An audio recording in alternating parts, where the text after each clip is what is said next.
Welcome to the session on Relational Data Model.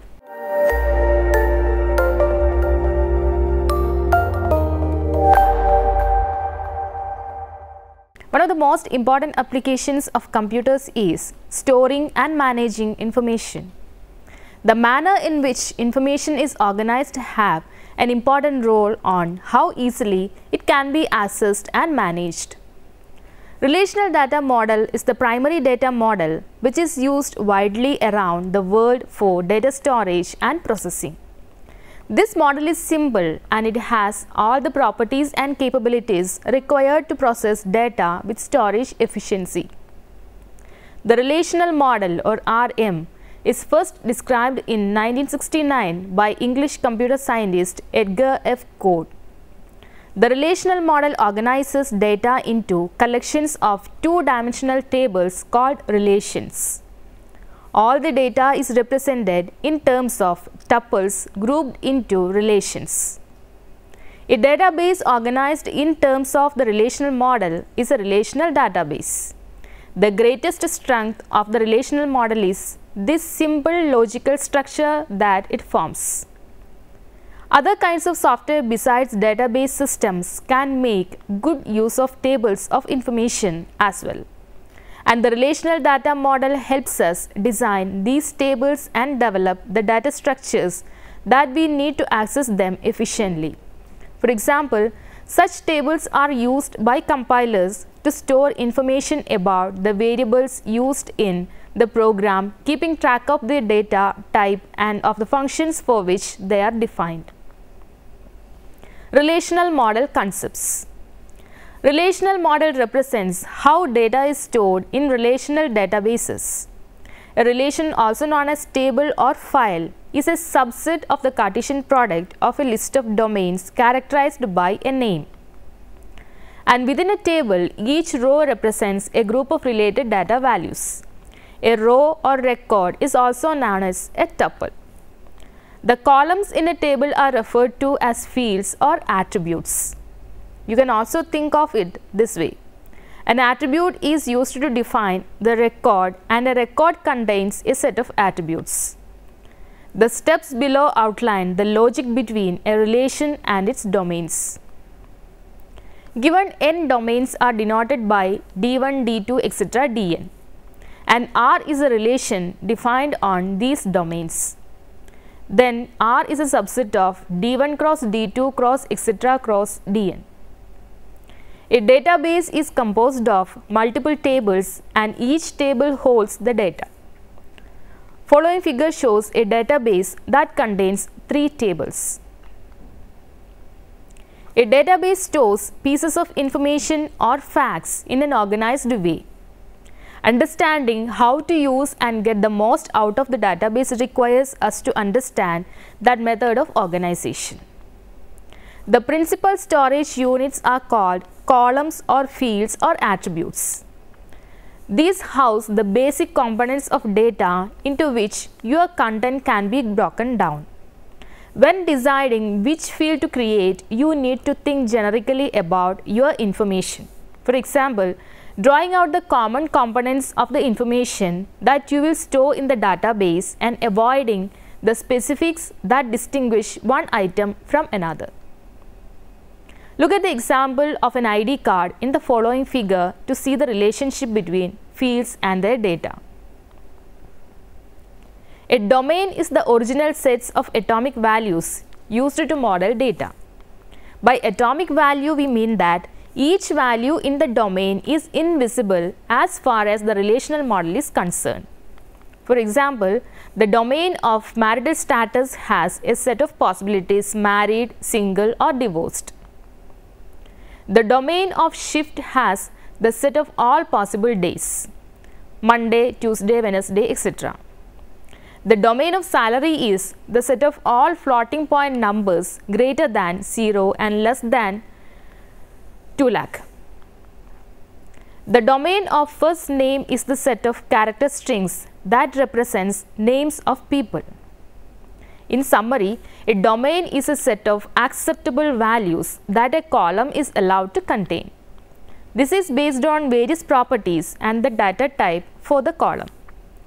Just as the content of any one document or item needs to be broken down into its constituent bits of data for storage in the fields, the link between them also needs to be available so that they can be reconstituted into their whole form. Records allow us to do this. Records contain fields that are related, such as a customer or an employee. As noted earlier, a tuple is another term used for record. Records and fields form the basis of all databases. A simple table gives us the clearest picture of how records and fields work together in a database storage project. The simple table example in figure shows us how fields can hold a range of different sorts of data. This one has a record ID field. This is an ordinal number. Its data type is an integer.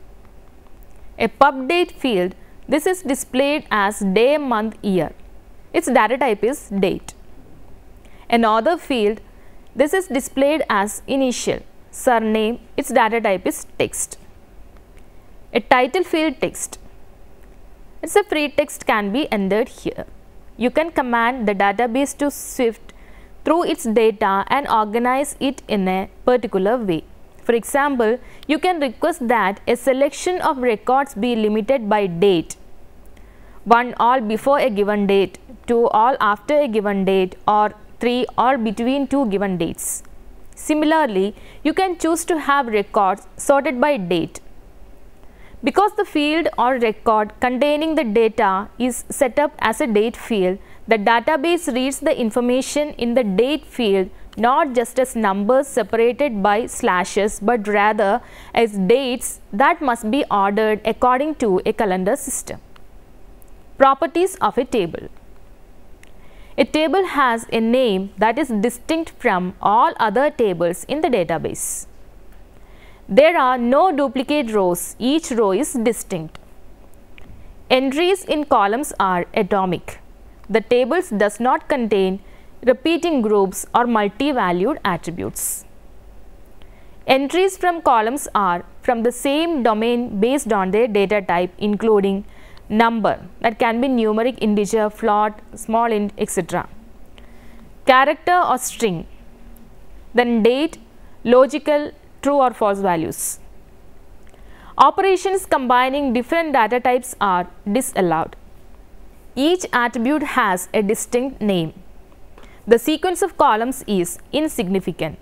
The sequence of rows is insignificant. Important terminologies. A relational database stores data in the form of relations or tables. Consider a relation student with attributes serial number, name, place, font, and age shown in the following table. In relational data model, relations are saved in the format of tables. This format stores the relation among entities. A table has rows and columns, where rows represents records and columns represent the attributes. Attribute. Attributes are the properties that define a relation. Example, serial number or name. Tuple. A single row of a table which contains a single record for that relation is called a tuple. The above relation contains 6 tuples, one of which is 101, Thomas, Kochi, 91562, 53131 and 20. Relation schema. A relation schema represents the logical structure of a relation. It can be represented by the name of the relation with its attributes. Example, student of serial number, name, place, font and age is relation schema for student. A relational schema can be described an outline of a database that specifies the way data is organized into tables. Relation instance. The set of tuples of a relation at a particular instance of time is called as a relation instance. The above table shows the relation instance of student at a particular time. It can change whenever there is insertion, deletion or updation in the database. Degree. The number of attributes in the relation is known as degree of the relation. The student relation defined above has degree 5. Cardinality. The number of tuples in a relation is known as cardinality. The student relation defined above has cardinality 6. Column. Column represents the set of values for a particular attribute. The column serial number is extracted from relation student. Null values. The value which is not known or unavailable is called null value. It is represented by blank space. Example, phone of student having serial number 6 is null. Relation key. Each row has one or more attributes known as relation key, which can identify the row in the relation or table uniquely. Example, serial number for student. Constraints in relational model. While designing relational model, we define some conditions which must hold for data present in the database called constraints. These constraints are checked before performing any operation such as insertion, deletion and updation in databases. If there is a violation in any of the constraints, operation will fail. Domain constraints. These are attribute level constraints. An attribute can only take values which lie inside the domain range. Example, if a constraint age greater than 0 is applied on student relation, inserting negative value of age will result in failure. Key integrity. Every relation in the database should have at least one set of attributes which defines a tuple uniquely. Those set of attributes is called key. Example, serial number in student is a key. No two students can have the same roll number or serial number. So, a key has two properties. It should be unique for all tuples. It can't have null values. Referential integrity. When one attribute of a relation can only take values from other attribute of same relation or any other relation, it is called referential integrity. Let us suppose we have two relations. One student table with fields serial number, name, place, phone, age and branch code, and another table branch with branch code and branch name. Branch code of student can only take the values which are present in branch code of branch, which is called referential integrity constraint. The relation which is referencing to other relation is called referencing relation, student in this case, and the relation to which other relations refer is called referenced relation, in this case branch. Anomalies. An anomaly is an irregularity or something which deviates from the expected or normal state. When designing database, we identify three types of anomalies: insert, update and delete. An update anomaly is a data inconsistency that results from data redundancy and a partial update.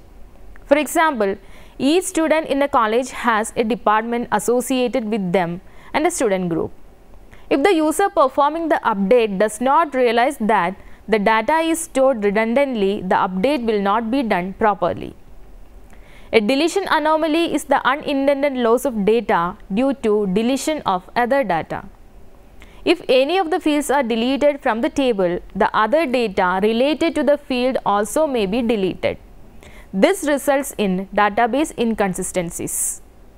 An insertion anomaly is the inability to add to the data to the database due to absence of other data. If any of the attribute value is missing for some data, that cannot be included in the database. These three anomalies are undesirable in any database and can be avoided by the process of normalization. Normalization is a database design technique which organizes tables in a manner that reduces redundancy and dependency of data.